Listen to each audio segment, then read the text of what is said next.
the guys these days, there's laptops, there's mobile phones, there's the system, and I think the military has done a lot of retooling in the fact that they understand that you need contact with people at home. Yes, there was a mailing system back then, and we think we got one phone call, courtesy of the American 10th Mountain Division. But we were very much isolated. And I say it jokingly, but one of the groups over there, I think it was the Mortars or the Pioneers, might have been the Pioneers, had this game, and they would come up with the weirdest story and try and disseminate it through the battalion.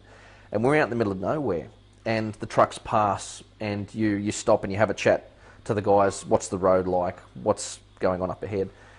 And they say, "Oh, have you heard the news? Have you been listening to the BBC?" "No, what's going on?" He says, "Oh, Bosnia's gone nuclear. The whole of Europe's in flames. We're all stuffed." And then the truck takes off. And as absurd as it sounds, we were so cut off from the rest of the world.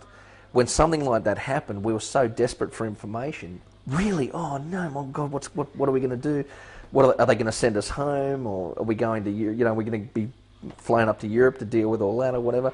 And for 6 hours or something, until we got back to base and somebody smacked us on the back of the head and said, "You're a bunch of bloody idiots. Of course Bosnia hasn't gone nuclear." We believed it. We thought it was gospel because we're so desperate for information. We had no contact with the outside world whatsoever. And it played on your mind. I think the turnaround for mail was 3 weeks, 3 or 4 weeks. And whatever information you got was courtesy of the Australian military, or it was from home, and it was old. It was old news. Well, we're sort of at the mercy of pranksters, I guess you could say.